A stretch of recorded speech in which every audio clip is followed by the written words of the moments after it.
What's good, everybody? It's your boy Hums from Ather Gaming, and today, guys, I'm coming to you with another really nice and sweet deck profile, guys. But before we get into the video, guys, I'd like to give a huge shout out to our lovely Patreons. If you guys want to support the channel, make sure you check out that link in the description. Another huge shout out goes to our lovely sponsors, Cardomagica, guys. Check them out as well. And then a final shout out to all 3,500 of you lovely subscribers, guys. We have a huge surprise plan for you guys, so make sure you stay subscribed, make sure you keep commenting, and you keep liking up this video to make sure that we know that you guys love us a lot, more than your own kids. Anyways, guys, let's get straight into this wonderful, pure Thunder Dragon deck profile. So starting off with the normal summons, guys, of course you play the triple Batteryman Soldier. He's like the main starter of your deck. You don't need to play anything else just because anything else becomes sort of bricky in the deck. I don't play Armageddonite because I don't play the Chaos Dragons. As you guys will see, this is a very super duper mega pure deck, like orange juice without pulp. Or with pulp if you like being pure like that. But yeah, triple Batteryman Soldier, that's all you need in the deck. Is really nice and super cool and yummy. Then for the Thunder Dragons, you play triple Vanilla Thunder Dragon. Let me move this up. Play triple Thunder Dragon Matrix, the Egg Boy. I was thinking about cutting this guy to 2, but you really need him in the grind games, and you rely on Titan a lot in this deck. So yeah, triple Hawk, your main hand effect. Like you want to resolve this card almost every duel, every turn, like every second of the day. Except not twice in a turn because it's hard once a turn. Triple Thunder Dragon Dark. He's the dark one. He's the best one. You know, you love him a lot because he can search anything. And he has a quick effect as well. So him in tandem with Dragon Matrix actually pop cards. Yeah, tandem, guys. I'm up in my vocabulary. If you guys want to join me, you know, check out the Discord link in the description. Then we play triple Thunder Dragon Roar summons from deck. He's like the main juicy one. Look how big my hands are. You can move it. Then I played the one Thunder Dragon Duo. This card, actually, I've been thinking about putting it to 2 just because the application it provides, like being able to banish light and dark, destroy monsters, search. And a lot of people don't know about his secondary effect, which is during the end of your opponent's turn, you can take a banish card and put it at the top or bottom of your deck. So most times what I do with this bad boy right here is I'll banish a Hawk and a Dark. And then during my opponent's turn, when they don't out the duo because he's a big boy, during their end phase, I put the Hawk back on top of my deck, and then I'll Hawk back the Roar. And then I'll Big Brain Wombo Combo with them, so they can't play because I'm better than them. So that's it for the Thunder Dragon Duo, guys. Sorry, respect your cards, guys. 2019. Yep. And then I played the one Denko Sekka because it's searchable. It's a really good card. I was thinking about main decking the Thunder King Kaiju, Thunder King Ryo Kaiju, but it was whatever. Like, this is fine in itself. He's a really nice card because with like the Mystic Mind decks and True Draco really being prevalent and like Sky Striker, Salmon Greats, Denko Sekka does a really good job of just nullifying the board game 1, so you can just kind of push for game. And then like game 2 and 3, like I'll show you guys the side deck options that we have and the reason why it's really good. But right now Denko's pretty good. Maybe I'll up it to 2, but in testing so far the 1's come up. And it's really good because you can search it. That's it for like, I guess, the main engine cards. The engine cards, like you can play Aloof Lupine, but that card kind of sucky butt now because without Summon Star it's not that good. Anyways, guys, now onto the hand traps. You play 3 Thanos Dragon. Like, super standard. If this card's not on your main deck or your side deck, you're playing a bad deck. And that's just my opinion on it. So 3 Thanos because it lets you, cycle your cards, put your bricks back, stuff like that. We play triple Ash Blossom and Joyous Spring because, like, literally Ash Blossom hits every card in the format right now. It's really good.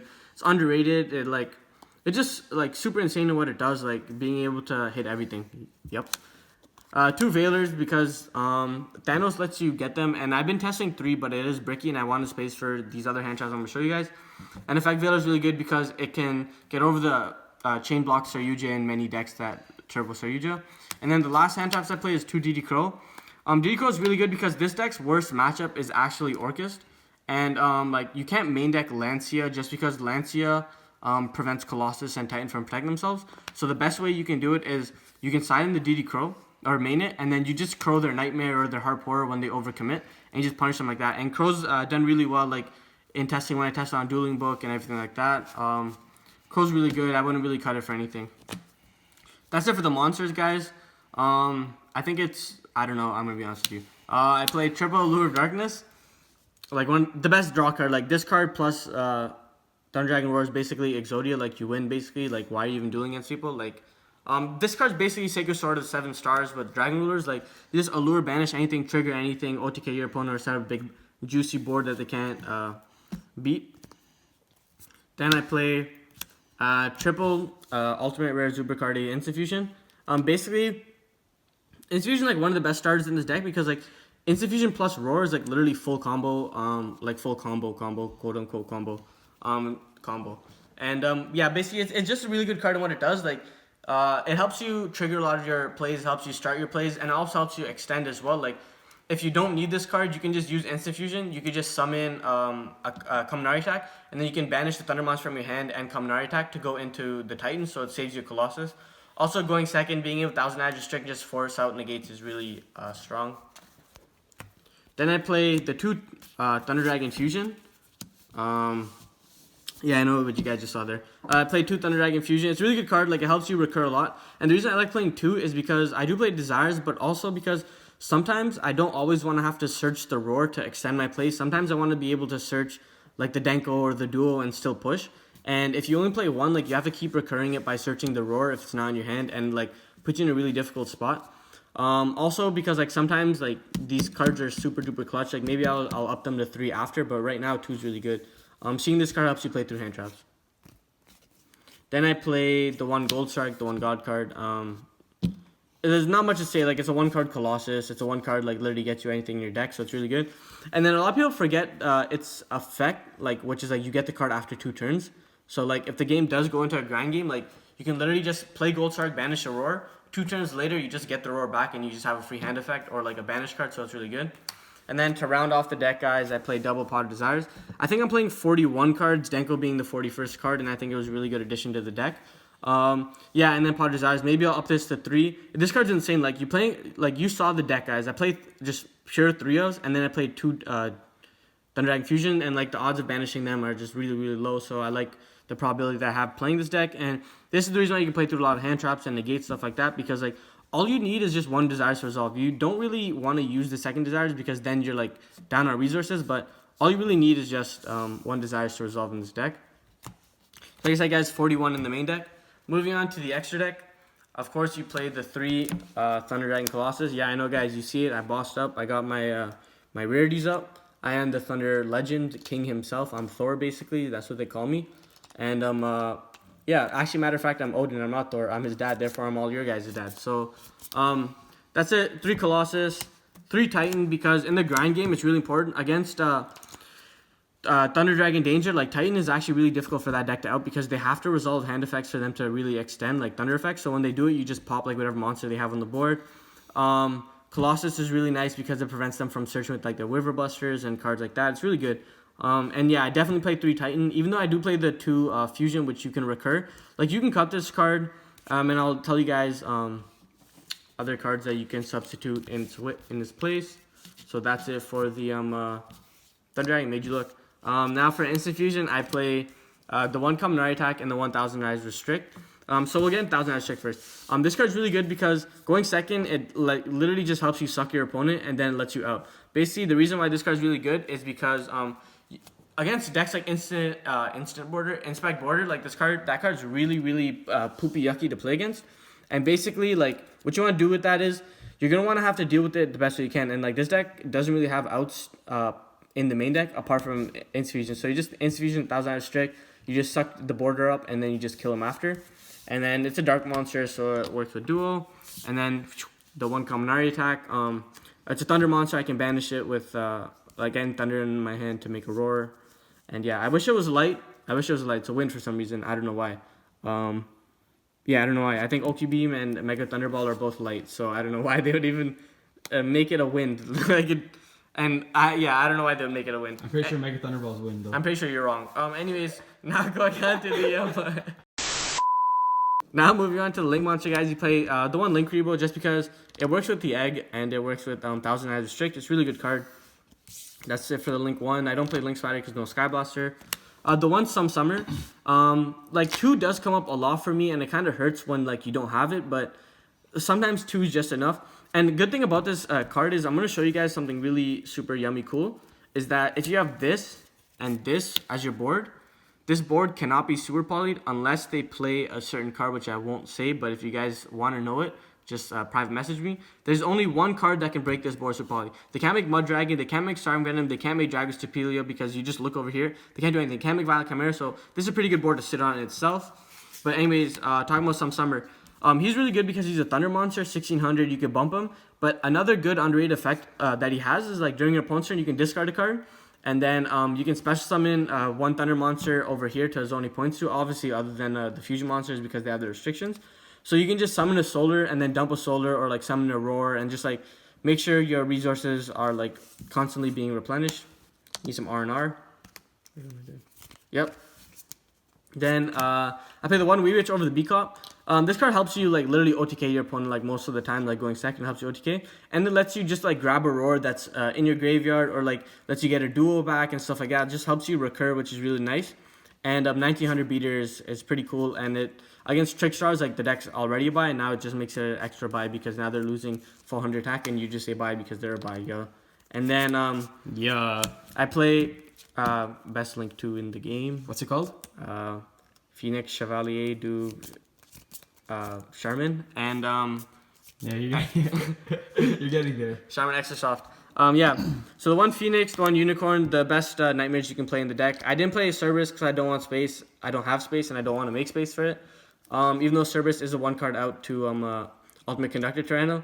Anyways, Unicorn's really good. One of the best link 3s in the game behind Rusty, and I can't play Rusty, so I'm gonna play Unicorn, and I can't play Summon Source because it's banned.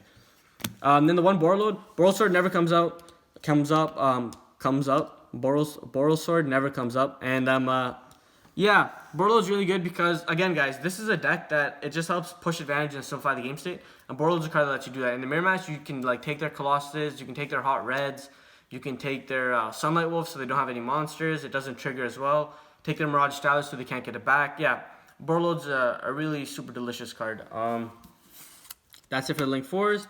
Then I'm playing the one XYZ monster, Sanapon, the Sky Prison, number 68, gang. Basically, this card's really good because, so its main effect is you can detach one material.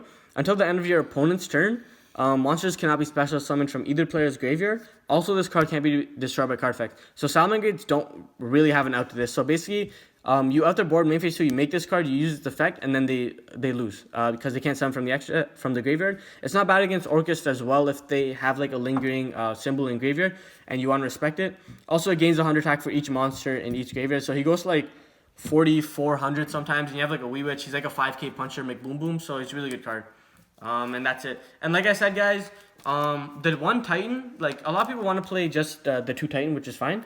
You can cut this Titan, and you can play cards like Hope Harbinger, Zombie Stein, like the other Some Summer. It's really good, but I just think that the 3rd Titan has come up a lot for me, and I'm not going to change it. So that's it for the main and the extra, guys. Now we're just going to go into some quick side deck options that you guys can have. So one of the first side deck options you guys can have is Vanity's Fiend. Vanity's really good because... What's this card called?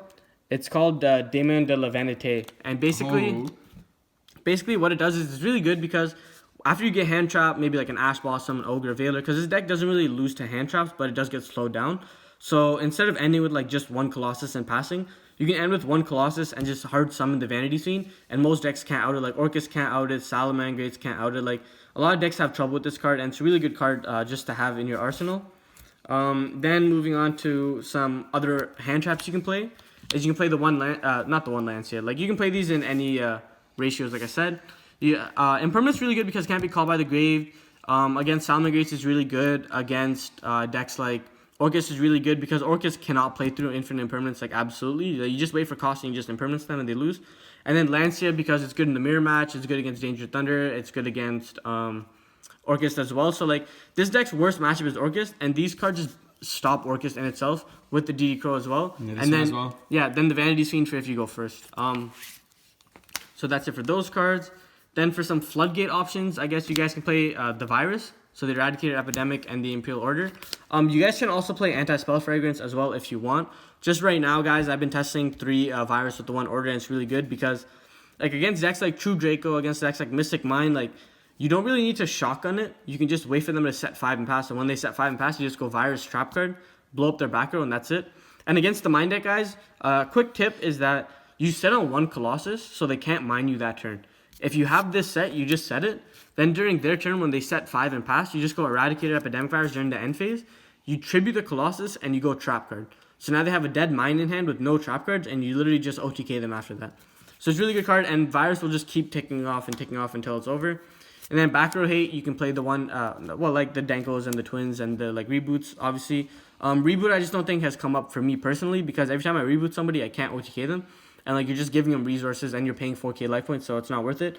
Danko's busted. I would probably only just side the one, because like you can search it and it's bricky, but like, then again, like seeing this card is really super delicious. And you can, then the Twin Twister, just because Twin Twisters is Twin Twisters, and you can substitute this card for Cosmic Cyclone, because Cyclone does a really good job against decks like Salamander Greats and the Orcus deck and stuff like that. Anyways, guys, that was the Pure Thunder deck profile. If you guys want to see any other deck profiles, make sure you comment it down below so we can see it. Make sure you guys check out all the links in our description. Check out our lovely sponsors, Carta Magica. Once again, guys, this is Hamza from Ather Gaming, thanking you guys, hugging you guys, and loving you guys, but not too much loving you guys. Signing out. Peace.